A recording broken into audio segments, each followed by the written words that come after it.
I really love this comment by this small business owner that is in response to a line in the original video where I say, people care, companies don't. Where he says, as a small business owner, I sacrifice plenty to keep people from not having to fire and blame the big companies. They don't care. And part of the reason why I really love this comment is that it allows me to go deeper into what I mean when I say, people care, companies don't.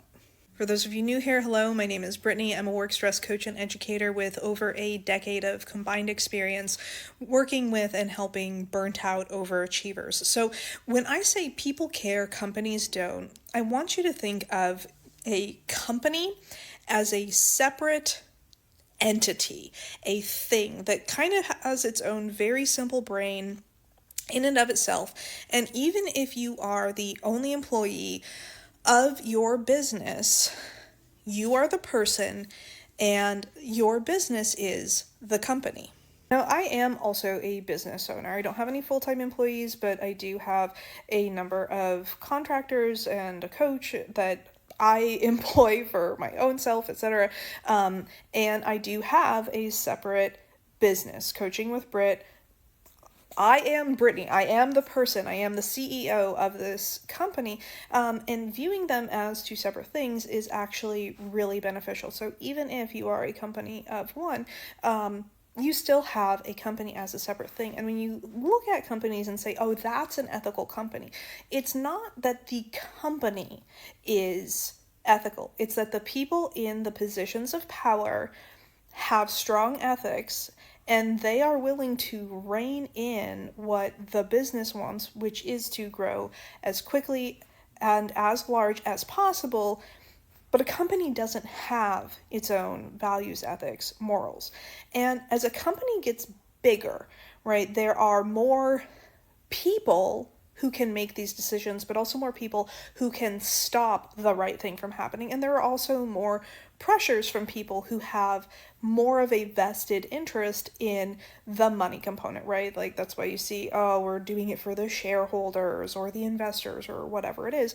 And so there are, as a company grows, there are more and more and more added strains on the people to not rein in the moral implications of what the company wants. Now, the company is really short-sighted in its desire to grow, etc., right? We know that laying off people, when they actually run the numbers in the long term, it's actually very bad for business. Unless your business is about ready to go bankrupt, the cost in lost productivity, both from losing those people, losing their knowledge, having to eventually rehire for those positions, upskill those people, and the loss of morale and productivity of the remaining folks, like all of these things, it is not a good long tail financial decision, right? Burning people out, working them into the ground so that their quality of work suffers and then they have to leave, right, is not a good long-term business decision. But in the short term, it feels really good to the company.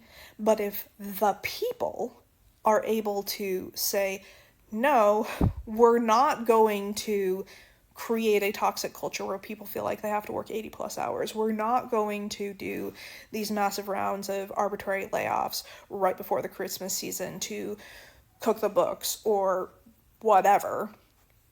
Then the company doesn't get its way, and also it can be really good for the business in the long term.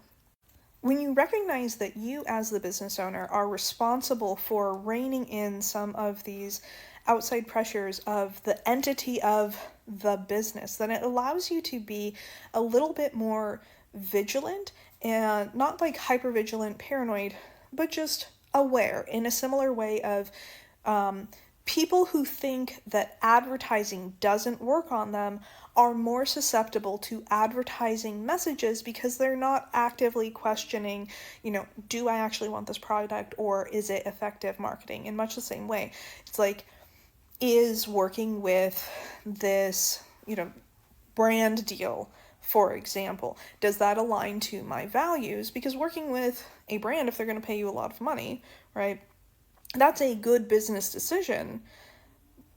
But if it completely misaligns with your morals, then you still turn that down. That wasn't the company being ethical.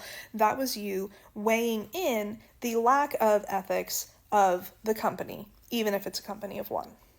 It also makes it less confusing for people who are employed by folks and being managed, by a middle manager or a low-level manager, etc., where their manager is saying, I care about your work-life balance, I care about you as a person, I care about your well-being, but also here are 3 new projects. Some managers legitimately just say they care and do not care at all.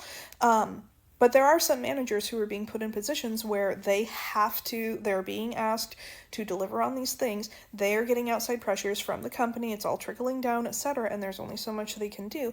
And so they could very legitimately care about you and also not have the power, the authority, the influencing skills, whatever it is that they need to be able to protect you.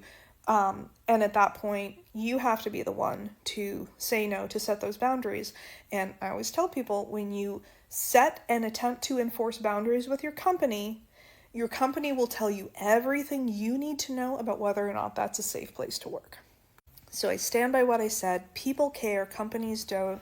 Even as a company of one, it's important for us as business owners to stay aware of those differences so that we can continue to let our values guide the company instead of just trusting that we have built an ethical company and thus we end up justifying some questionable things that maybe the company would like for us to do. And as employees, there can be something very freeing about realizing truly your company doesn't have the capacity to care about you.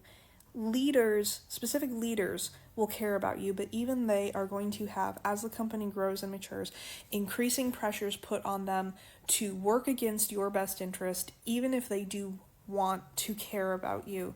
And it can free you to be operating from a place of you don't owe your company allegiance and blood, sweat, and tears.